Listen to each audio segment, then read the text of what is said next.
What's up, guys? Welcome to a new video. Today we're going to be talking about how print on demand is a modern day gold rush. And honestly, after you watch this video, you're going to look at print on demand honestly in a different light.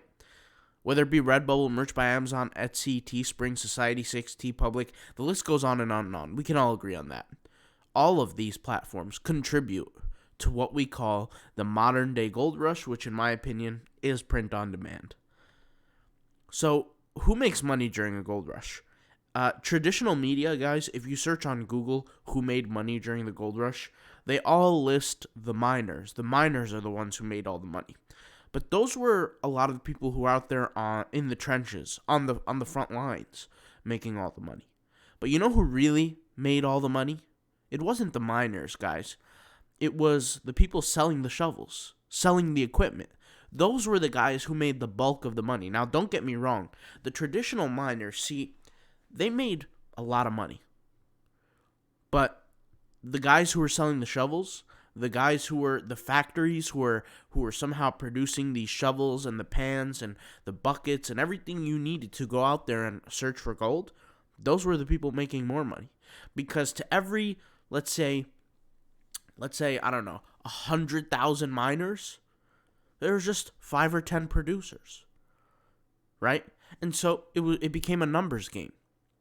Now, you can be in the world today and be in print on demand, and you necessarily don't have to be a print on demand seller. You don't have to be somebody who puts your design on a t-shirt and makes money that way. You could be the person who creates the actual designs and sells the designs to the people who do print on demand.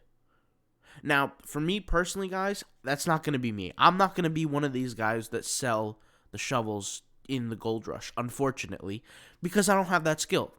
I don't have the skill to be able to take a design, create a design, and then sell it as if other people would want it, and those other people would take that design and put it on a t-shirt and sell it.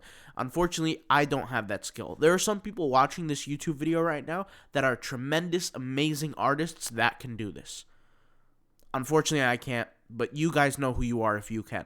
And either way, whether you're going to be somebody like me who does do print on demand, where we get, where we pay for images to use for our designs, or you're going to be the person who creates the images, right? Whether you're the miner or you're the actual factory that creates the mining tools, we're all making money, right? And so what I want to say is during the gold rush, everyone made money. Like I said, whether you're the minority of the group who made the most of the money, and you're the factory or you're the ones who created the tools, or you're the one who used those tools to find the gold and to make the actual money, it doesn't matter who you are. You're all making money. There's only one group of people who didn't make money. It was the people who put it off. And see, this is what happened. I'm going to tell a quick story. I actually heard this story in social studies, and it actually kind of stuck with me. And this is one of the stories that I remember in life that my teacher kind of said to us that, believe it or not, kind of motivated me to make sure I do things in the future. I'll explain. I was sitting in, I believe it was sophomore year in high school, social studies. At the time, it wasn't called social studies. It was called like history or whatever. But we were talking about the gold rush. And my teacher said that, in the beginning, this idea of finding gold was a radical idea. It was not something that was common, prevalent. And then you heard more and more people talk about it.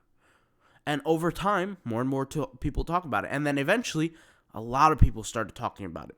But there was still a massive amount of doubt about it. And so it was almost like an inside group. The people who were actually going out there mining for gold were the ones that stopped talking about it. And then there were people who were pontificators, doubters, who would sometimes talk about it in a positive light, in a negative light, but either way, they just wouldn't go out there and search for gold themselves. But it seemed like every single person who ended up searching for gold found gold, whether it be a little bit, whether it be a lot. And she used this specific example, my teacher. She said, your drunk Uncle Harry, she would say. And she said, in every family, there's that one uncle who's always drunk, who's always partying, who's always having fun, that put off the idea of kids, or maybe has kids and doesn't really take care of them too much, or doesn't really care for them. who's in his own world, literally. And you would say is a screw up in life, not successful, not, maybe taking the best route out of life. And he works as a deckhand, for 3 months out of the year or for 60 days out of the year, takes home his $2,000, because back then $2,000 was enough for you to live off of for the year. And you would use that $2,000 to live off for the year, and he would buy his beer, for, 10 cents a pop for a beer. And that's kind of how life was. And he would take that money and save it up for the whole year and use that money to let him last through the whole entire year, living on his parents' land and living good.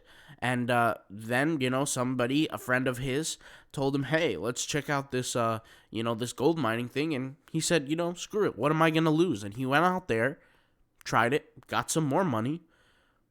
And then he started sobering up, focusing on what's important, making money, using the time that is the gold rush. And so what I'm really trying to say by all this messages is that you have nothing to lose. Just like that drunk Uncle Harry, guys, there's a gold rush going on.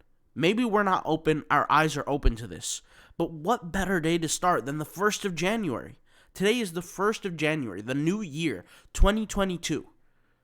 You have nothing to lose. Joining these platforms is basically free. I mean, all it's going to cost is your time. But at the end of the day, guys, when we're all dead, 100 years from now, whatever the number is, when we're all dead, when we're up there somewhere in heaven or wherever we're whatever you believe in, we're not going to be able to take anything with us anyway. We're not going to be able to take the houses we buy and the money we earn. But you know what we are going to be able to take with us? The stories that we did, the things that we accomplished, the things that we engaged in.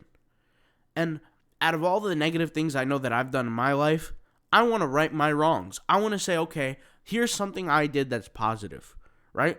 I know I'm not the best person. I've said things that I shouldn't have said. I've done things that I shouldn't have done. But let's be honest. We all have our mistakes.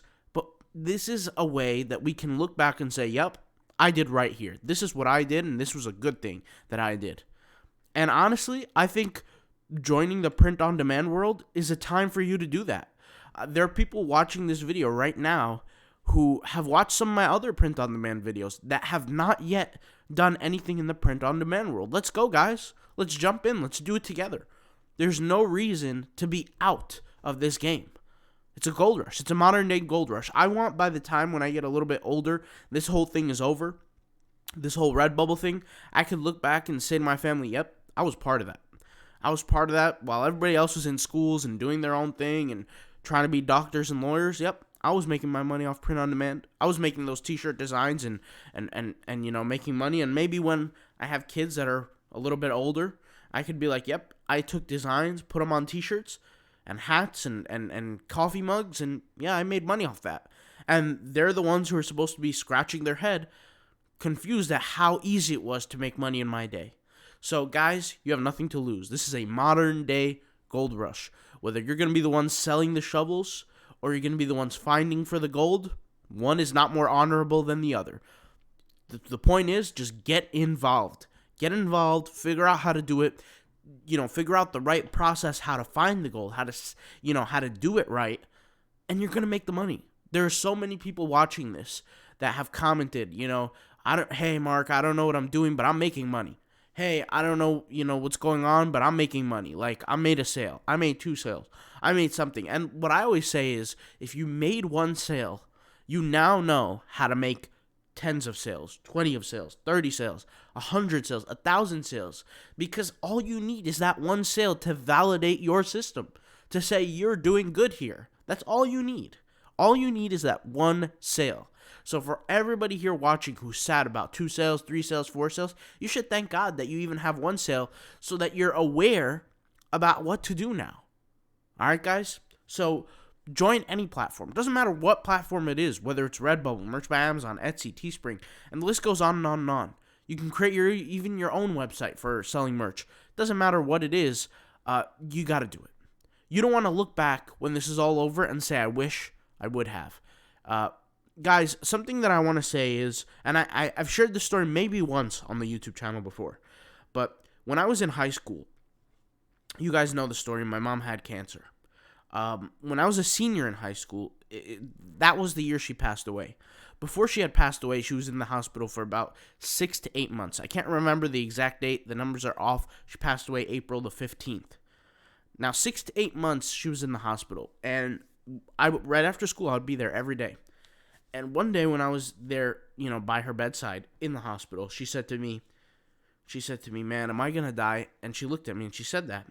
And she didn't say man, but she said, "Mark, am I gonna die?" And I said, "No, Mom, you're gonna be all right." And she said, "I wish before I die that I would, visit all these countries and do all these things like other people did." And I didn't know what to say. I was just shocked. I couldn't say anything really. But at that moment, all I could think in my head was, or not after that moment rather, when I was sitting alone by myself, I would think in my head, I was like, man, when I die, I don't want to be able to say that. I don't want to say, I wish I would have done X. I wish I would have done Y or Z. I don't want to do that. And that's honestly one of the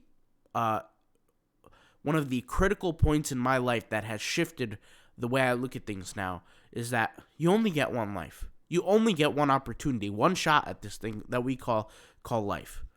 And if you don't try everything that you want to during that period of time, you're missing out. And so for the people who haven't started yet, go ahead and try, man. I'm telling you guys, you're not going to lose anything. Like literally, all of our time is going to be lost anyway. Whether we sit down, watch TV, or whether we start a Redbubble account or a merch account, or whether we, go and get massages or get drunk, get high. We're all losing our time regardless. Time is not stopping for anybody. But there are things that we could choose to do with our time. And this is hopefully one of those things. And I'm telling you guys, this is one of those things that it's a positive thing. If you're doing it and you have kids, get your kids involved. Get your family involved. Get your parents involved. Get your brothers, your sisters, your aunts, your uncles. Get everybody involved and say, hey, this is a way we can make money together. This is a way that we could potentially escape the rat race. And even if we're not escaping the rat race, even if we still have our 9 to 5s, we could still make more money. Who doesn't want that? We could buy an extra car. We could buy some extra groceries. We could put gas in our cars extra for free every single month just by doing this. I always say it doesn't matter how much money you make doing this. It just matters that you make money, whether it be $1, whether you make 1,000, whether you make 100,000. Who really cares? As long as you're involved and you're taking your piece of the pie, that's all that matters.